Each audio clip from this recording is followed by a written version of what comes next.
D'abord, remercie de m'avoir invité à faire cette introduction auprès de spécialistes que moi je ne suis pas, hein, parce que je suis de formation, je suis écotoxicologue, donc je travaille surtout dans les problèmes d'impact des contaminants sur l'environnement et sur la santé. Je suis passé 3 ans au ministère de la Recherche où je m'étais justement occupée des plans environnement santé et du plan chlordécone, raison pour laquelle effectivement je vous présente rapidement hein, le contexte de cette pollution.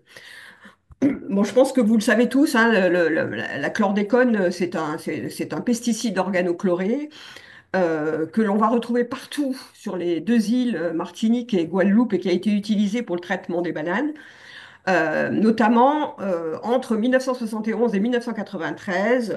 On trouve des chiffres comme une application de 300 tonnes de chlordécone sur les cultures de bananes. Alors, c'est une molécule très spécifique hein, dans la mesure où elle est très complexe. C'est une molécule très difficilement dégradable, persistante et bien accumulable, de fait par sa conformation chimique. Beaucoup d'atomes de chlore, donc très difficile à casser. Il y a eu pas mal de travaux de recherche sur le sujet et qui montrent maintenant qu'on a aussi de nombreux métabolites qui conduisent à rendre assez difficile effectivement l'analyse de cette molécule dans les milieux, parce qu'il y a non seulement la chlordécone en tant que telle, mais il y a tous ces métabolites, et l'analyse est assez complexe. Et je soulignerai que, en plus que d'être nombreux et compliqués à analyser, leur toxicologie est quasi inconnue, voire très mal connue, sauf pour certains. Donc en fait, c'est une molécule, je disais, dont un des soucis, c'est sa persistance. En plus, elle s'accumule chez l'homme, elle a le temps de demi-vie chez l'homme, c'est-à-dire la durée en fait de persistance enfin, de l'exposition que l'on peut avoir, c'est de l'ordre de 130 jours. Et donc en fait, on est exposé, lorsque l'on est contaminé par la chlordécone, on peut être exposé très très longtemps. Toute cette contamination, dans un contexte insulaire qui est vraiment particulier, hein, clairement au plan physique, et géographique, hein, en termes de climat, de relief, mais je pense que Jean-Baptiste en parlera beaucoup mieux que moi de ce que ça conduit effectivement à des transferts de chlordécone un peu particuliers. Euh, Contexte insulaire spécifique aussi au plan biologique, parce que en fait les données qu'on a, c'est souvent sur des espèces plutôt continentales que des espèces spécifiques des Antilles, donc on a assez peu de données. Et puis un contexte humain clairement très particulier, qu'il s'agisse du contexte historique, sociologique, économique, et même en termes de communication, c'est pas complètement simple de communiquer sur les risques associés à l'exposition à la chlordécone dans les deux îles. Ce qu'il faut savoir aussi, c'est qu'aujourd'hui, on a des associations démontrées entre exposition à la chlordécone et les pathologies. Donc quelque chose qui est maintenant connu, puisque elle est même reconnue comme maladie professionnelle, c'est le risque de cancer de la prostate, risque de récidive. Et depuis ces 10 dernières années, on voit aussi arriver des données sur les femmes. Je dirais que jusqu'à présent, on s'était beaucoup intéressé aux hommes, aux travailleurs, en fait, hommes sur la chlordécone, mais maintenant, on s'intéresse aussi à d'autres types de problèmes, des problèmes de prématurité en fait, des problèmes de grossesse, des problèmes de prématurité. Chez les enfants également, aujourd'hui, l'exposition. Alors, j'en ai pas parlé, mais l'exposition, vous comprenez bien qu'elle est liée essentiellement maintenant, aujourd'hui, à l'alimentation, c'est-à-dire qu'on se nourrit ou on boit de l'eau qui peut être contaminée par la chlordécone, ou on se nourrit de cultures qui peuvent être contaminées. Et donc des expositions enfin des risques sur les enfants, notamment neuraux. Également, des impacts sur l'environnement, donc je m'y étendrai pas, contamination des sols, hein, parce que les petites cartes que vous voyez sur votre gauche, là, les points les plus rouges, c'est les points les plus contaminés, donc il y a une contamination essentiellement liée aux zones de bananerais, mais qui est importante. Et autre problème, effectivement, il y a une contamination des eaux douces, mais surtout également des eaux marines. Le littoral est clairement contaminé par la chlordécone avec des contaminations importantes des poissons, des animaux d'élevage, et j'en ai parlé précédemment des cultures. Alors, pour parler du plan chlordécone, en fait, il y a eu quatre plans depuis 2010, depuis 2008, depuis les moments où il y a eu un certain nombre d'expertises au niveau des ministères sur ces problématiques de chlordécone. Donc, quatre plans depuis 2008. Aujourd'hui, on est sous le plan chlordécone 2021-2027, qui est un plan interministériel avec une coordination par les Outre-mer, par le ministère des Outre-mer notamment, et qui est organisé en stratégie, donc en stratégie santé-environnement et alimentation, santé-travail, et qui porte aussi sur les enjeux économiques.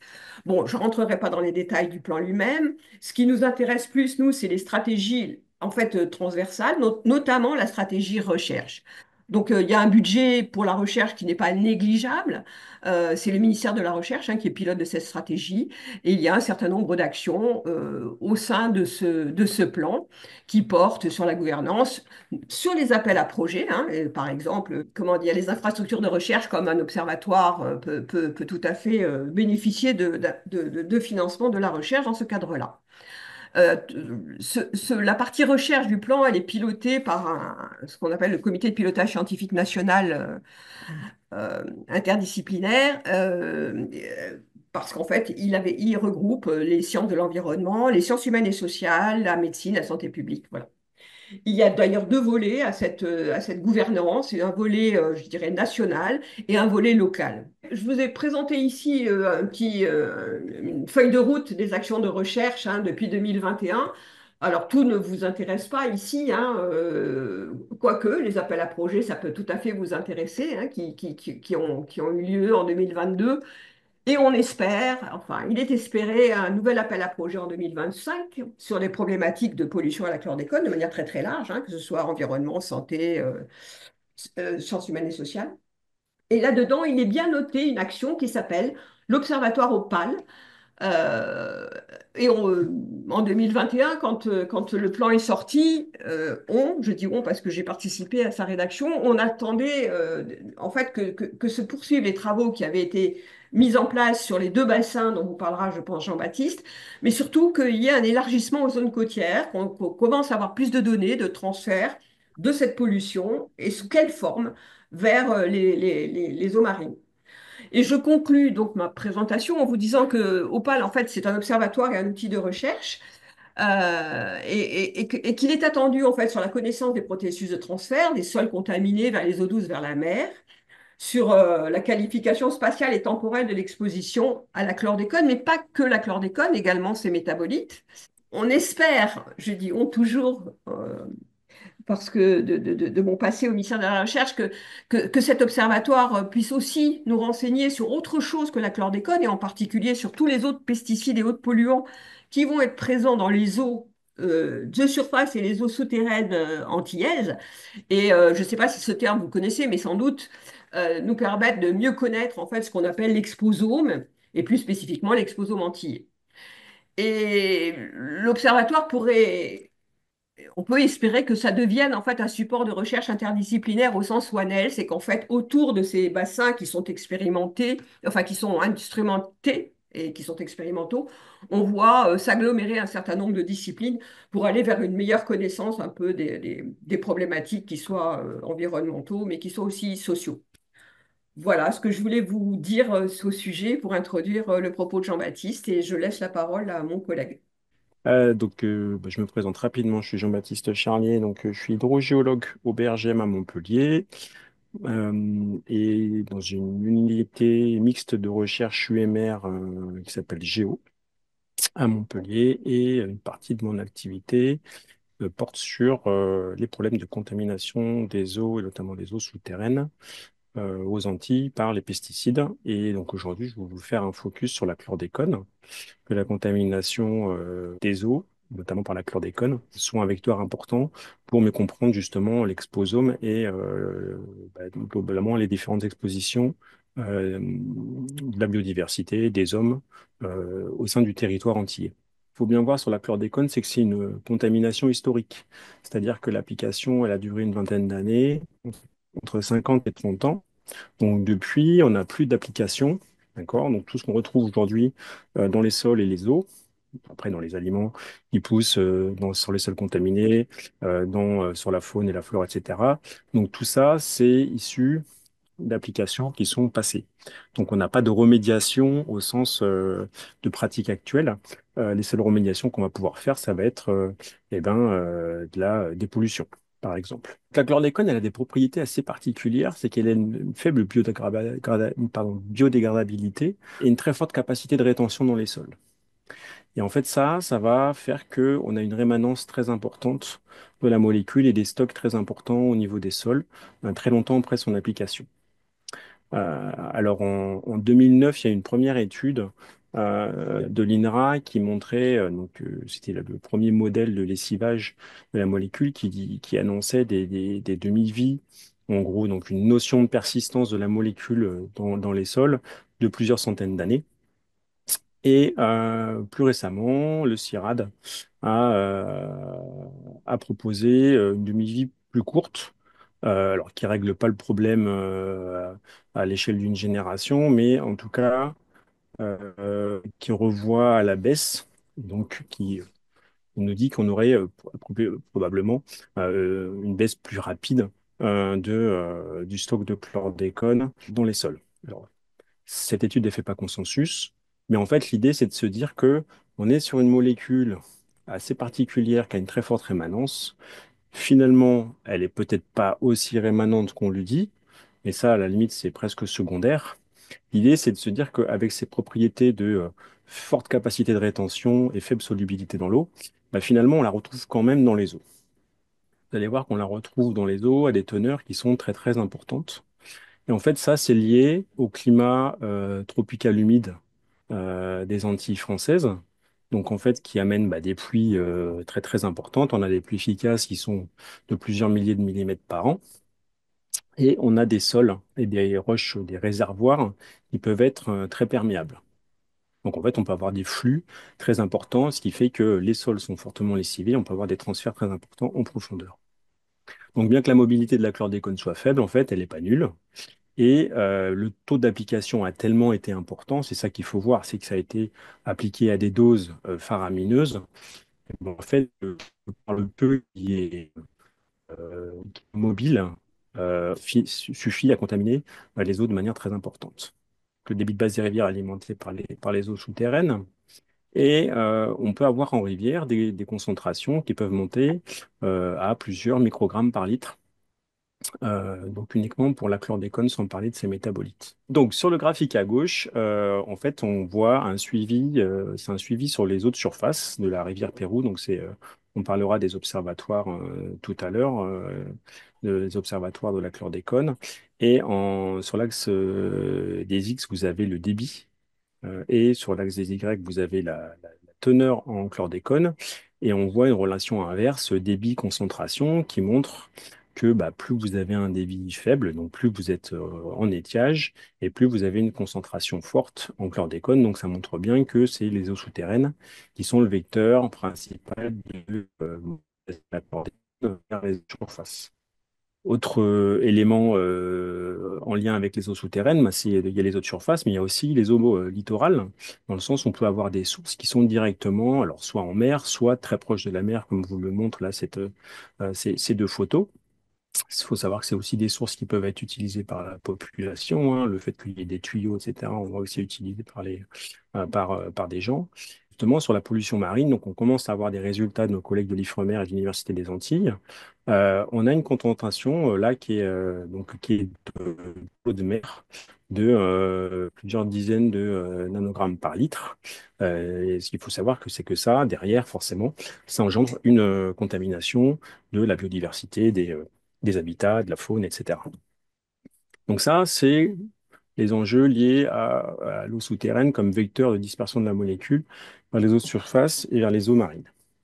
Après, il y a également l'exposition humaine via la consommation, enfin, directement la consommation d'eau qu'on appelle de sources dites bord de route. C'est-à-dire que tout à l'heure, Jeanne vous a dit, il y a l'alimentation qui est un des vecteurs principaux de l'exposition des habitants des Antilles françaises à la chlordécone. Mais il y a également l'eau, alors là, l'eau de bord de route. Il faut savoir aussi que l'eau du robinet, même si elle est potable, bien entendu, n'est pas exempte totalement de chlordécone. On peut toujours avoir un bruit de fond au robinet.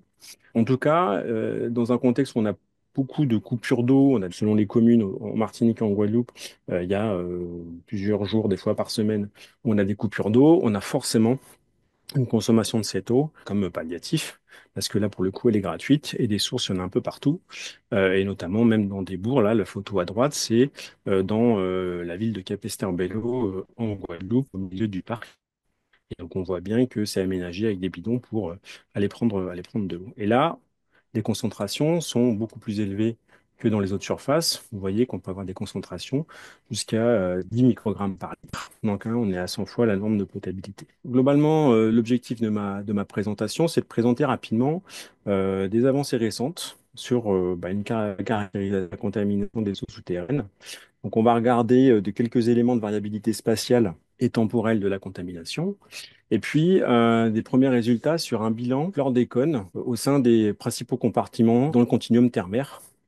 Et donc ça va nous donner un éclairage sur le rôle primordial des eaux souterraines, sur la contamination des hydrosystèmes au sens large. Tout d'abord, sur la contamination des eaux souterraines.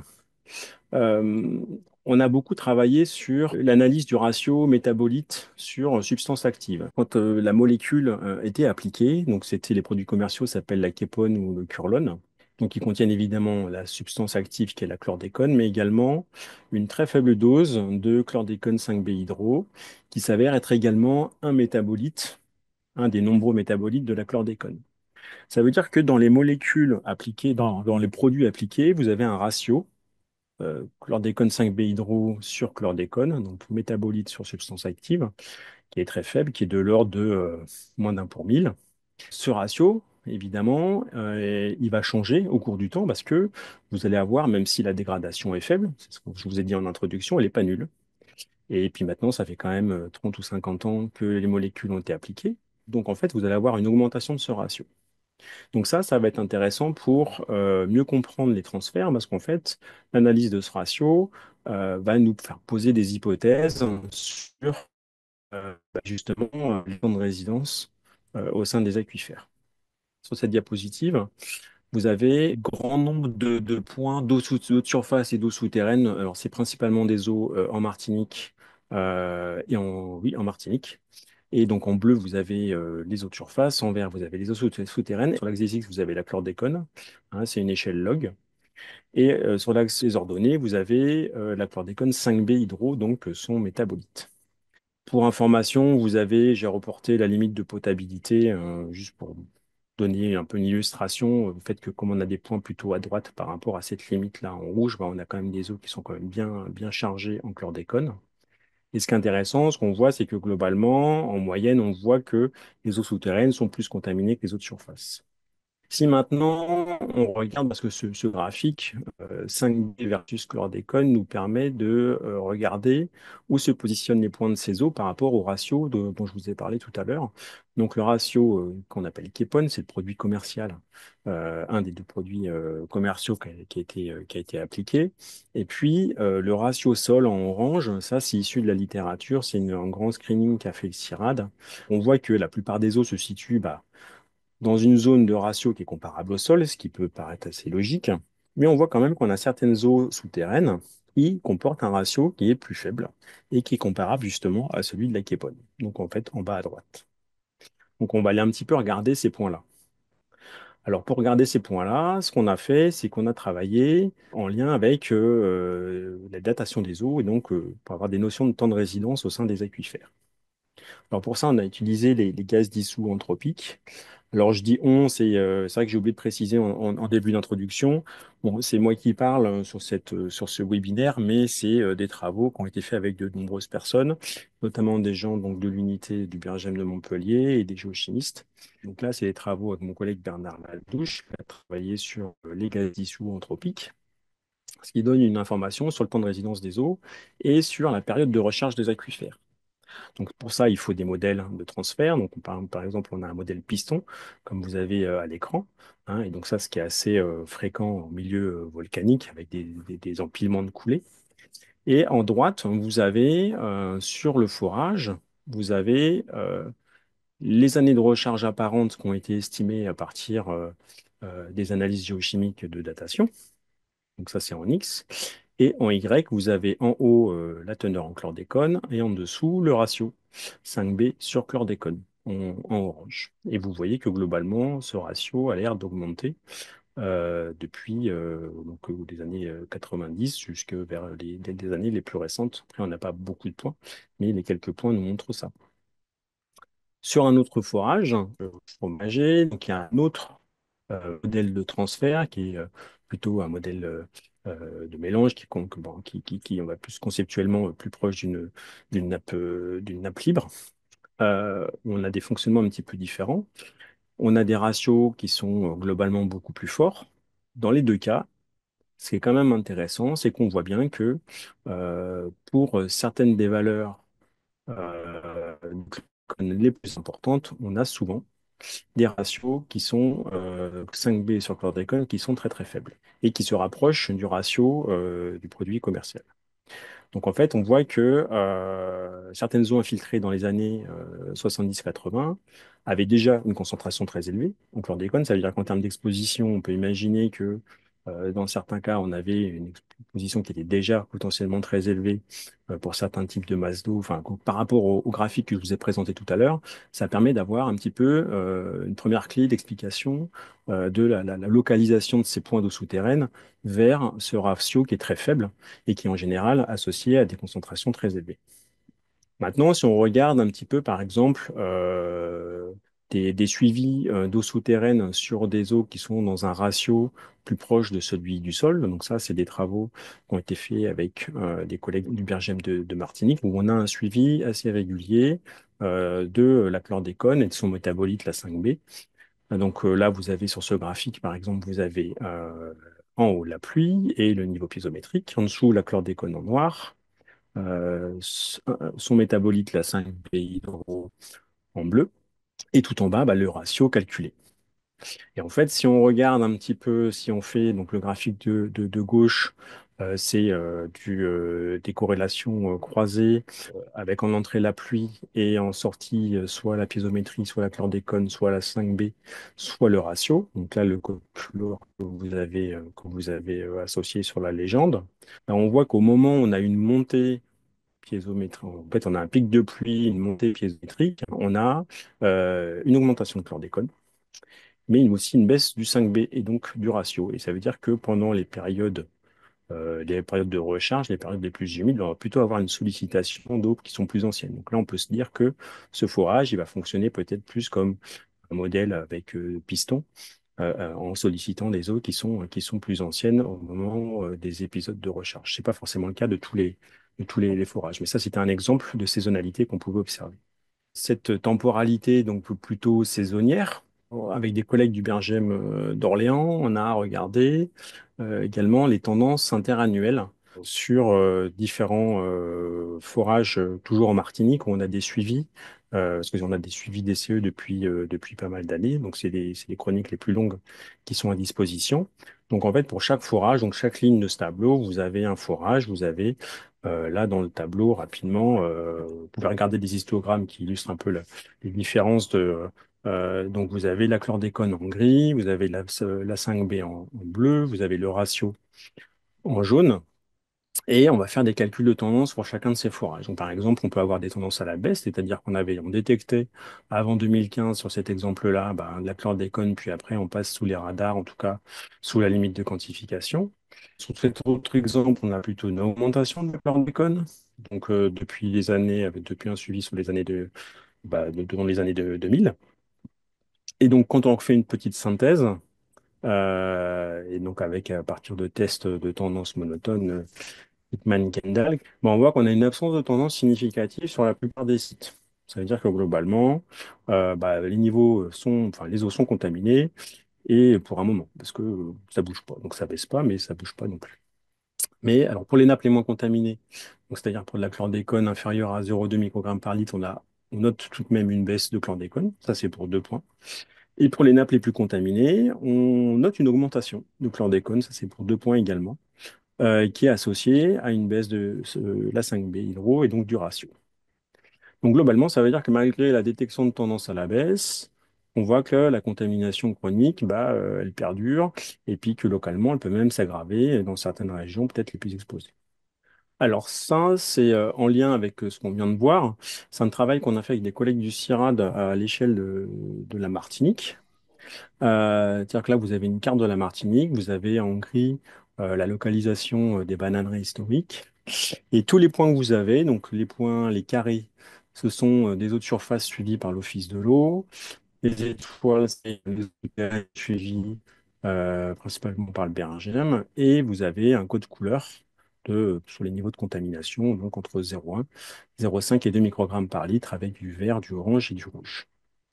Et puis, sur la carte de droite, vous avez les mêmes points, mais vous avez le ratio, donc toujours le même, qui est représenté avec un code couleur en dessous de 0,07 et au-dessus de 0,07. Alors ça, c'est pour rentrer dans le détail, mais si on avait fait une analyse statistique, on voyait qu'il y avait deux familles globalement au niveau de ce seuil. En tout cas, globalement, on peut dire, vu ce qu'on raconte depuis tout à l'heure, on voit bien que quand on a des points bleus, qu'on a un faible ratio, on a plutôt, a priori, on fait l'hypothèse qu'on a des eaux qui sont peut-être plutôt anciennes, et quand c'est des points jaunes, plutôt plus récentes. Sachant que là, on n'est pas que sur des eaux souterraines. On a une majorité de points, on est plutôt sur des eaux de surface. Alors, sachant que c'est des eaux de surface, vous avez vu comme ce qu'on a dit tout à l'heure, les eaux de surface étant principalement alimentées en termes de contamination par les eaux souterraines. Et on a essayé de comprendre un petit peu d'où venait la variabilité spatiale de ce ratio. Et donc, sur les cartes que vous avez à droite, en haut, le type de sol, donc les deux mêmes cartes, les deux mêmes points, mais avec le type de sol en fond de carte. Et puis en bas, à droite, vous avez la géologie, donc les grandes, les principales unités géologiques, avec leur âge. Et ce qui est intéressant, c'est qu'on voit bien que au niveau du sol, le ratio élevé et le ratio faible, donc le ratio élevé qui se voit principalement au nord de la Martinique, au niveau de la montagne Pelée, donc ça veut dire qu'on se situe sur endosol, c'est les sols les plus récents, c'est les sols sur cendres, mais c'est aussi des géologies les plus récentes. En gros, des géologies où on a le temps d'avoir une altération du réservoir et peut-être on suppose qu'on a un transfert plus rapide éventuellement. En tout cas, la configuration géologique pourrait s'associer à ce type de fonctionnement. Donc ça veut dire qu'on a des ratios élevés pour en deux sols, une géologie plus récente et puis des ratios plus faibles et donc des eaux peut-être sollicité plus ancienne sur d'autres types de sols et une géologie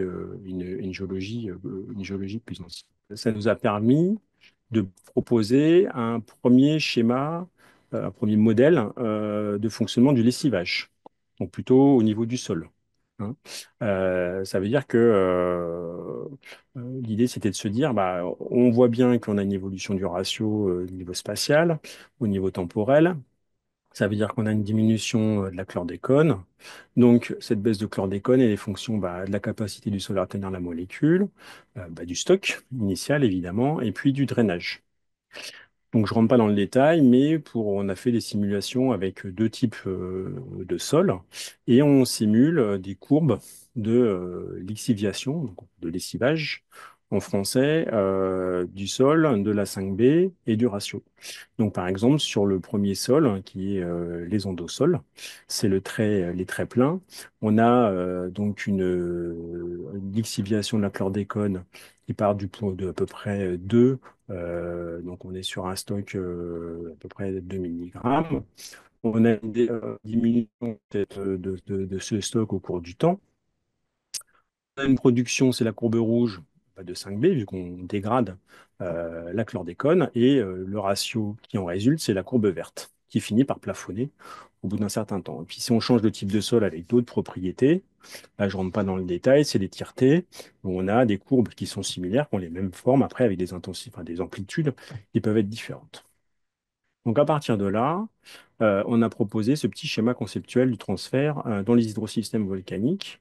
C'est-à-dire qu'en fonction de ces courbes de lessivage, si on rajoute par-dessus la problématique du temps de résidence au sein des aquifères, ça permet d'expliquer que pour des temps de résidence longs, on a un ratio euh, métabolite, substance active, qui est plus faible que quand on est sur un aquifère qui a un temps de résidence plus court. Donc ça, ce schéma, il nous a permis d'expliquer la variabilité spatiale bah, qu'on a vu tout à l'heure, juste avant, au niveau des cartes, au niveau de la Martinique. Alors, dernier point, parce que je vois que ça avance au niveau du timing, mais j'en ai plus pour longtemps, euh, ça, c'est des travaux assez récents qu'on a fait avec des collègues du CIRAD pour un stage qui a été financé sur l'observatoire. Ça a été de se dire, à partir des données et des premiers outils de modélisation qui sont faits, ben, on va pouvoir faire une première analyse des flux au sein du continuum ternaire dans les principaux compartiments de l'environnement. Alors très rapidement, même si des choses qui ont été présentées avant viennent de l'observatoire, là, cette analyse des flux elle se fait forcément à l'échelle d'un bassin parce qu'il faut une unité hydrosystème soit contraint pour pouvoir faire ces calculs de flux et de stock. Donc on a travaillé sur le bassin Pérou-Père en Guadeloupe. Donc juste une aparté sur les observatoires et sur Opale, il y a deux bassins. Donc c'est un observatoire qui combine deux bassins. Pourquoi? Alors, il y en a un en Martinique et en Guadeloupe, mais c'est surtout que ils sont tous les deux très complémentaires en termes de relief, occupation du sol, un type de sol, géologie. Donc, pour faire simple, en Guadeloupe, on est sur un bassin qui a un fort gradient d'altitude, des formations géologiques récentes et sur endosol, alors que le Galion en Martinique, on est sur des formations plus anciennes avec une plus grande diversité de sols. Je ne rentre pas dans le détail. L'idée, c'est que il y a différents organismes donc, qui sont listés à droite, donc le CIRAD, l'IFREMER, l'IRD, l'INRAE, avec le BRGM et puis l'Université des Antilles, où on suit des contaminations au niveau du sol, des eaux surface, eaux souterraines et eaux marines. Alors, pour pouvoir faire notre calcul des flux, ben, il faut travailler au niveau d'un hydrosystème. Donc là, on présente les différents points de suivi au souterrain. Et il nous faut un modèle hydrogéologique. Parce que pour faire un calcul de stock, il nous faut une masse d'eau bien contrainte, sa géométrie, et puis finalement le volume d'eau qu'il y a dans l'aquifère. Donc là, on se base sur les données terrain, sur les données de carottage. Il y a eu des profils électromagnétiques et portées. Au final, on a un modèle géologique en trois dimensions des différentes formations volcaniques qui s'empilent et qui constituent bah, les réservoirs du bassin pyropère. C'est le graphe à droite. Ça, c'est une représentation en dimension, enfin, un projet jeté des aquifères et des lignes d'écoulement au sein du, des aquifères. Je ne rentre pas dans le détail, ce qui est important, c'est ce qui arrive là. C'est-à-dire que pour calculer les stocks et les flux, alors, on a besoin. Donc, les stocks, c'est les différents compartiments que vous avez à gauche, le sol, l'aquifère, la mer, et puis un compartiment dissipation, si vous allez voir que on n'explique quand même pas tout avec notre bilan, ce serait trop beau. Alors, on a utilisé un modèle qui s'appelle AgriStamp, fait par le CIRAD, et qui simule les épandages de chlordécone. Donc, sur le bassin, il y a eu entre 16 à 30 tonnes sur un peu plus de 600 hectares. Il simule le stock du sol en fonction de la demi-vie, du coefficient d'échange. Il simule le lessivage, la dissipation. Au niveau de l'aquifère. Alors, pour l'aquifère, en fait, on a estimé le volume d'aquifère à partir de la 3D. Donc, à peu près, on avait 150 à 200 millions de mètres cubes de réservoirs saturés. Puis après, il nous faut une porosité. Donc, ça, on a eu des essais de pompage. On a donc fait des estimations. Et puis, on a considéré un temps de résidence moyen d'une vingtaine d'années. Pour les contributions de l'aquifère vers la mer, bah, on a fait du Darcy, hein, simplement avec les gradients de nappe qu'on avait au niveau des suivis piézométriques. Pour le lien nappe-rivière, on avait notamment de la bibliographie. On a vu tout à l'heure les courbes de relation entre le débit et puis les concentrations en rivière. Et puis le stock en mer, il est décalculé par différence. Alors, qu'est-ce qu'on obtient sur un bilan global sur 50 ans, donc 70, qui est le début de l'application, jusqu'à quasiment aujourd'hui, donc en 2020. On voit que, alors à chaque fois, vous voyez, il y a deux chiffres. Donc c'est lié à l'incertitude. Selon les différents scénarios, il y a 5 scénarios qui ont été retenus. On pourra en discuter après. En tout cas, on a mis le minimum, le maximum. Et l'idée, c'est de voir si finalement, on n'explique pas quand même des choses, même avec une forte incertitude. Donc les chiffres, ils sont en tonnes. Donc on voit qu'on applique entre 16 et 30 tonnes. Alors, il y a une application entre 16 et 30 tonnes sur le bassin.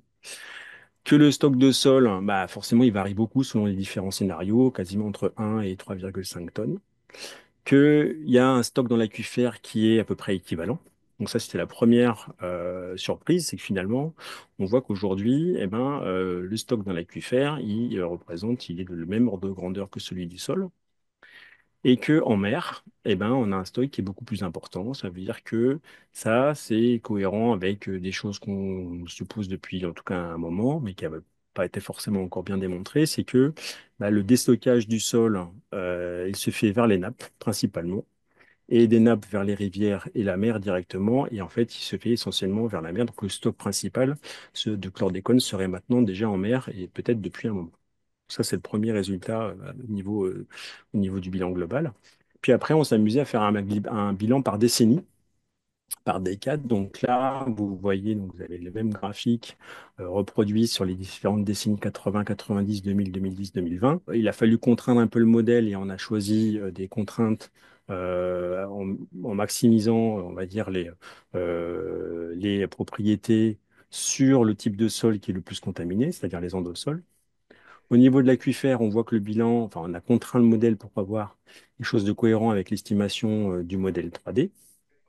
Et donc dans les résultats importants, c'est qu'on voit que dans la dissipation, c'est-à-dire en gros ce qu'on n'arrive pas trop à expliquer par le modèle, finalement, c'est énorme. Donc ça, c'est un problème et en même temps, c'est une information intéressante, c'est que on voit qu'on a une part très importante de la dissipation qui n'est pas expliquée par le lessivage du sol vers les nappes, mais donc par le ruissellement, éventuellement l'érosion, la dégradation, etc. Donc là, il y a des choses qu'on ne maîtrise pas, qu'on ne sait pas trop quantifier, mais en tout cas, sur lesquelles il va falloir travailler. C'est des perspectives intéressantes. Le résultat principal montre que, eh bien, on a eu un pic de concentration au niveau du sol dans les années 90-2000. Ça veut dire que depuis qu'on mesure la chlordécone dans les sols, c'est-à-dire depuis les débuts des années 2000, finalement, on mesure un stock où on a déjà passé, on avait commencé à passer le pic. C'est-à-dire que là, depuis en fait, les années 2000, on mesure finalement une diminution. Et au niveau des aquifères, ce qui est intéressant, c'est que avec les hypothèses qu'on a posées, on aurait passé le pic de concentration, donc c'est quelque chose de moyen parce que les aquifères sont tous un petit peu différents évidemment, mais on aurait passé le pic dans les années 2000-2010 si on tient compte d'un temps de résidence de uniquement 20 ans, etc., avec différentes hypothèses assez simplistes. Ça veut dire que globalement, aujourd'hui, on est quand même sur une baisse du stock de chlordécone dans les sols et dans les eaux. Par contre, ce déstockage, forcément, eh ben, il va à la mer, et donc c'est à la mer qu'on a l'essentiel du nouveau stock de chlordécone. En conclusion, les eaux souterraines, on a vu que c'était un vecteur clé de la dispersion de la chlordécone, hein, et de ses produits de transformation dans l'environnement et notamment vers la mer.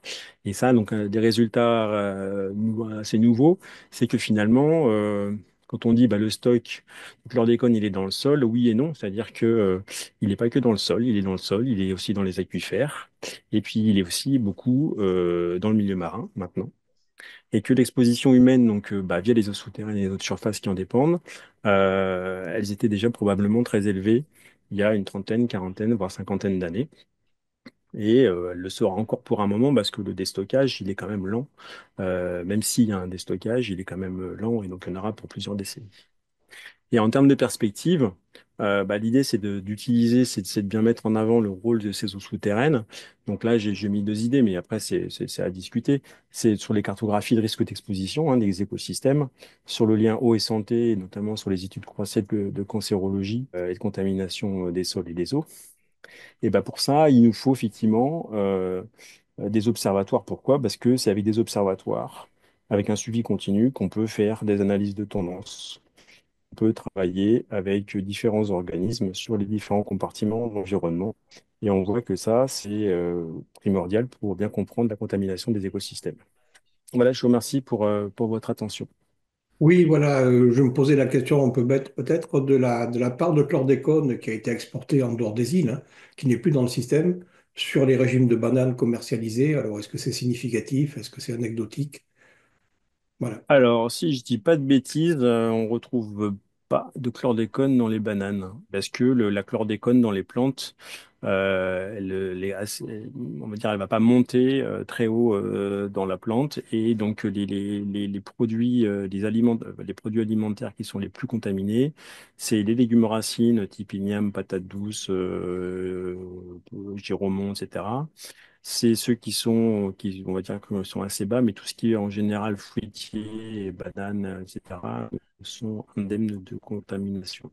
Par contre, la molécule, il y en a les stocks de chlordécone qui ne pouvaient pas être utilisés. Il y en a beaucoup qui ont été exportés en Afrique ou après pour d'autres utilisations, donc soit en bananerie dans d'autres pays de la Caraïbe ou notamment plutôt africains, où les béquets martiniquais ont des connexions en termes de plantation, enfin, connexions économiques. Et on suppose des utilisations sur d'autres types de cultures, notamment la pomme de terre, mais c'est pas très clair. Je sais qu'il y a eu des gens qui ont cherché un peu là-dessus, mais j'ai pas eu trop d'écho.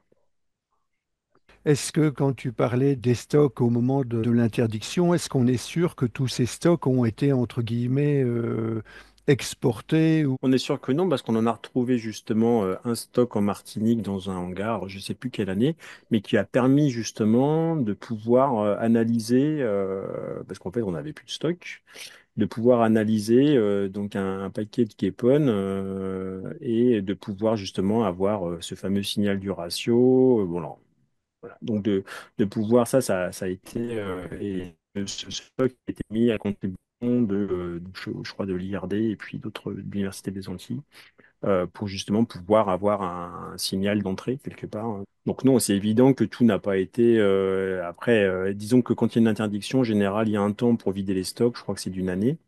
Ce qu'il faut savoir, c'est que quand on discute avec les gens qui travaillaient dans la banane, c'est que quand il a fallu vider les stocks, ils en balançaient des quintaux. Enfin, enfin, moi, on a eu des témoignages où je crois qu'ils passaient 3 fois par an à peu près. Donc, mais en mettant des doses dans les sols qui étaient faramineuses. Donc, non, non, il faut voir que c'est quand même comparé. Enfin, faut voir que dans les eaux souterraines, on retrouve plusieurs dizaines de microgrammes par litre de chlordécone. Il n'y a pas beaucoup, quand vous faites de la littérature scientifique, vous voyez pas beaucoup dans les bassins contaminés anthropisés. C'est rarement on trouve des teneurs aussi fortes pour une seule molécule, quand même. Donc, ça veut dire qu'il y a quand même une application très très forte. Par rapport à la modélisation donc des transferts dans la nappe, est-ce qu'il y a une composante 3D?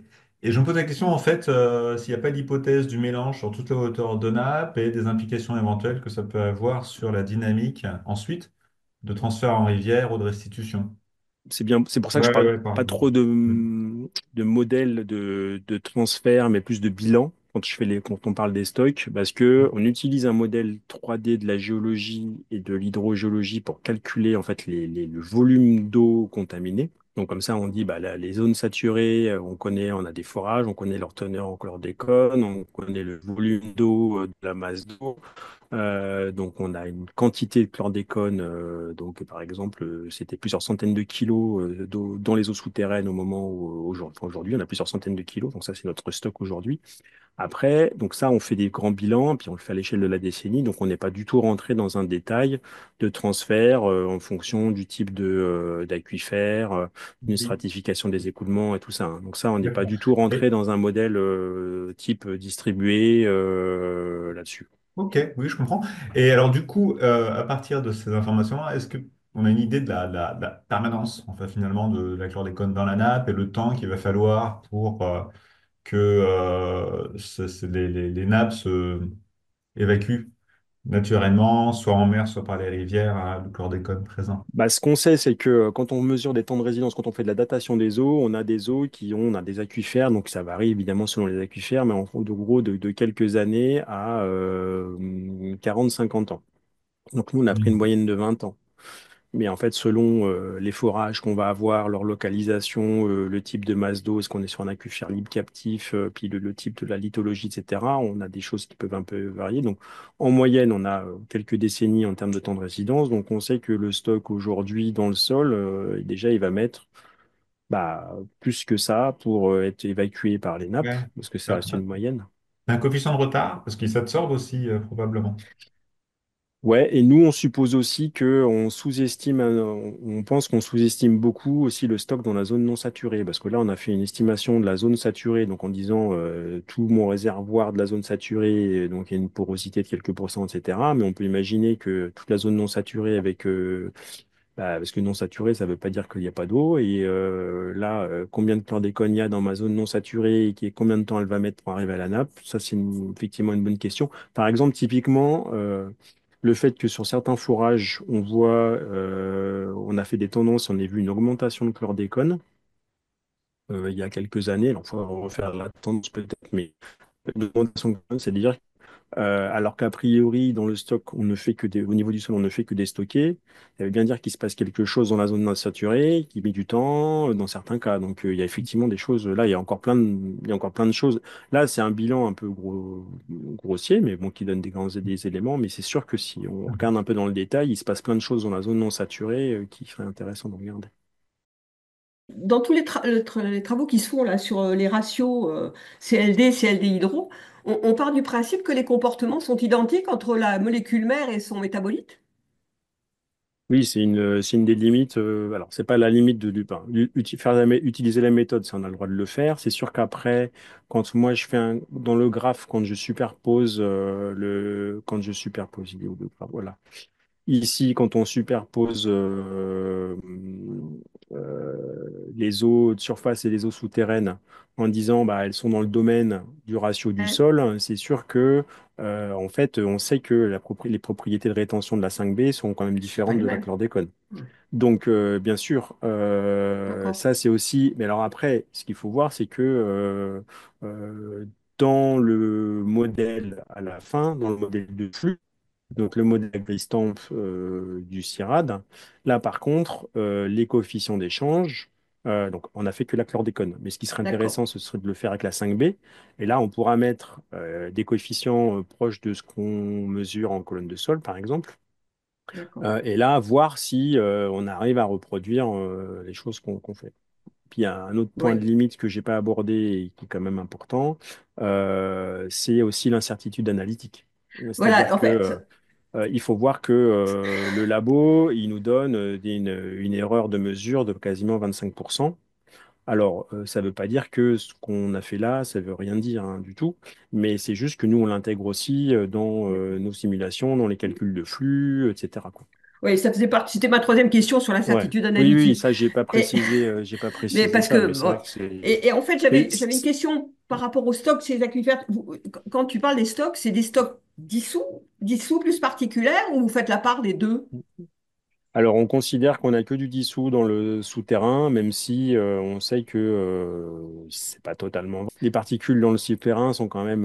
Ouais. Il Mais faut avoir des conduits assez ouverts, je- etc. Donc, je- globalement, c'est pas ma spécialité, hein, donc je pose la question. non. Parce qu'en fait, je me disais que ce qui va à la mer, ça passe quand même beaucoup par les eaux de surface. Et là, je croyais, enfin, c'est pas sous forme particulière que ça arrive plus? Et ce qui arrive à la mer, si tu regardes bien, tu vois, tu as entre 1 et 5,3 tonnes. Et par les eaux souterraines entre 0,8 et 3, donc c'est un peu moins sur les eaux souterraines, mais globalement c'est le même ordre de grandeur. Mais ce qu'il faut voir, c'est que sur les 1 à 5,3 de la rivière vers la mer, c'est au moins pour moitié des eaux souterraines vers la rivière.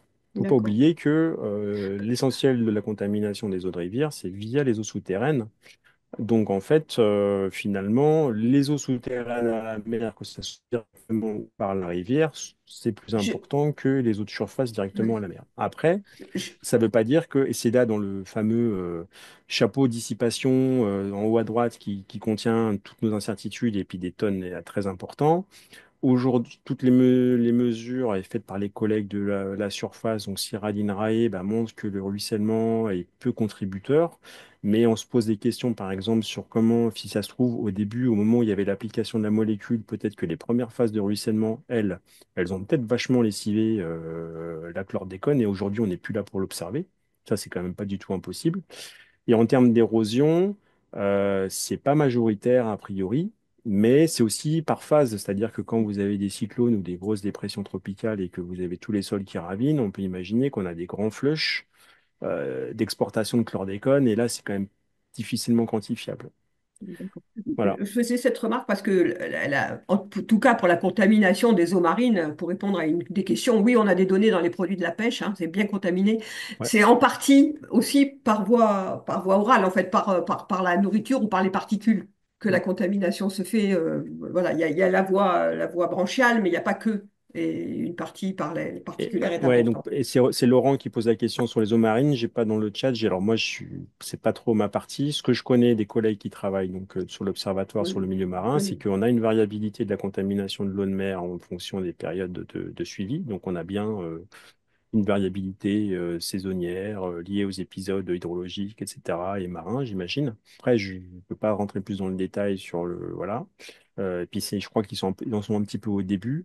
Et après, sur les problèmes de santé, sur les eaux de baignade, je pense que si on se baigne mais qu'on ne boit pas l'eau, je ne pense pas que ça soit un problème majeur à ce niveau-là. Pour les Mm. produits de la pêche, il faut savoir qu'aujourd'hui, il y a des produits qui sont interdits à la vente et il y a une surveillance drastique sur effectivement la vente des produits de pêche, hein. Donc on sait que Alors, certains poissons, et certains même que, mollusques, plus que et d'autres, on a même les la données, pêche, hein. et même On a les Jeanne, données. la pêche dans tous les estuaires des rivières, des Oui, bassins bananiers, a été interdite. oui. Oui, Donc, là, il y a des données. là, ils ont complètement interdit la pêche sur, bon, en gros, le sud Basse-Terre, dans Guadeloupe, et puis toute une partie de la Martinique au niveau des zones les plus contaminées. Donc, les Merci. conséquences sociologiques, et économiques, elles sont énormes, hein, en fait, hein, derrière. Est-ce qu'il y a des expériences in vitro de dégradabilité de la chlordécone en milieu marin qui ont déjà été entreprises ou pas encore? Puisqu'on sait que finalement, un peu la destination finale de la molécule.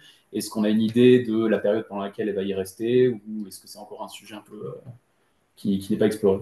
Je pense qu'on en est un peu au début hein, sur le milieu marin, parce que ça ne veut pas dire qu'on ne savait pas que c'était, parce que la pêche, les produits de la pêche, ça fait longtemps qu'on le sait, mais c'est pas évident à investiguer. En termes de flux, c'est compliqué, le milieu marin, etc. Puis voilà, c'est un milieu complexe. En fait, les analyses qui commencent à être fiables sur la contamination, par exemple, c'est par échantillonneur passif, etc. Donc, je n'ai pas entendu parler de ça. Et même déjà, tout ce qui est remédiation au niveau du sol sur des choses souvent qu'on connaît mieux, parce que on peut imaginer qu'il y a eu plein de choses au niveau industriel sur plein d'autres molécules. Il faut imaginer que c'est absolument pas simple du tout parce que vous avez des Mhm. surfaces considérables avec des concentrations énormes dans les sols. Non, j'ai pas entendu. Et il y avait une question dans le chat sur la part de la dissipation. Oui, donc sur la dissipation, donc en fait, qui est un peu notre boîte, enfin pas la boîte noire, mais en fait, quand on voit le bilan là, que vous avez à l'écran, ce qu'on contraint le mieux, c'est le sol, parce qu'on a des données mesurées depuis les années 2000. C'est après au niveau de l'aquifère, parce qu'on a des données en forage et sur les eaux souterraines. Donc, c'est les données en rivière, etc. Et donc, après, quand on sait qu'on a un déstockage, si on contraint le modèle avec un déstockage comme il a été selon différentes hypothèses à partir des années 2000 jusqu'à aujourd'hui, on connaît l'application, enfin en fait on connaît pas si bien que ça, mais on sait qu'on a eu une application entre 16 et 30 tonnes par exemple. Forcément, on a une boîte avec ce qu'on a appelé la dissipation, même si la dissipation, ça englobe un peu tout. Finalement, c'est tout, c'est l'évacuation du stock, mais c'est tout le reste qui n'est ni du lessivage dans les aquifères, ni du ruissellement. Et là, bah, effectivement, c'est par différence dans les bilans, c'est les mécanismes, bah, c'est dégradation purement parce qu'on produit des métabolites, c'est les érosions, ruissellement de surface, voilà, on sait pas, c'est pas très clair. Et puis après, l'incertitude autour de la méthode aussi, hein, enfin, faut pas le nier. Mais c'est vrai que au final, voilà, c'est un peu la boîte noire de ce premier modèle de bilan. C'est bien un terme dissipation qui est issu du bilan entre la quantité entrée et le bilan de ce qui est compté sorti. Ouais, parce qu'en fait, l'entrée, nous, ce qu'on connaît, c'est l'application. Hmm. Et après, on connaît notre stock de sol. Si on contraint notre stock aquifère et notre transfert rivière, bah après, il nous reste effectivement. Ça, c'est l'intégrale de ce qui sort aux Ouais. exutoires Mm. et de façon occulte vers la mer en prenant les quantités, enfin les concentrations des exutoires. C'est ça. Et donc après, donc ça englobe plein de choses. Donc l'incertitude liée au. Mais bon, on a essayé l'incertitude, on a essayé. Donc c'est pour ça qu'il y avait à chaque fois En fait, on ne donne pas une valeur, mais une gamme de variabilité. Mm. Mais voilà, on a simplifié les choses. Et puis, effectivement, tous les autres processus qui finalement sont pas si, enfin, sont importants, quoi. Donc, ça pose des questions. Oui. Le terme dissipation peut recouvrir une part de stock résiduel quelque part entre le sol et l'aquifère. Alors, c'est vrai que, bon, on l'abordait tout à l'heure vite fait dans la discussion, effectivement, parce que dans l'aquifère, on a simplifié l'aquifère avec la zone saturée, alors qu'on a quand même toute une zone d'infiltration avec de l'eau dans la zone non saturée, et puis là, il n'y a rien qui nous dit qu'on n'a pas de stock. Donc ça, Mhm. c'est sûr. Donc ça peut inclure ça, effectivement. Ça pose autant, ça pose largement, autant ce schéma, il pose, enfin, moi je le trouve intéressant parce qu'il permet d'illustrer plein de choses et puis de voir c'est cohérent sur le voilà ça met en évidence le déstockage vers la mer, mais il pose quand même plein de questions, hein, on est, on est d'accord. Ça veut dire que l'incertitude sur le terme dissipation laisse une incertitude sur ce que peut être l'évolution sur le long terme aussi. Si dans le terme dissipation, il reste encore une part de stock, on peut avoir des évolutions non quantifiées par principe, puisque la dissipation n'est pas expliquée. Bon. Oui, puis après, on a fait, vous avez vu le début de la présentation, c'est que sur les tendances long terme, par exemple sur les eaux souterraines, on n'a pas forcément une convergence de toutes les tendances partout. Donc de toute façon, on a une Mhm. variabilité spatiale qui fait que là, le bilan, il intègre une variabilité intra-hydrosystème peut être forte. Donc ça, Oui, c'est... oui. C'est euh, une variabilité spatiale et donc temporelle. mm.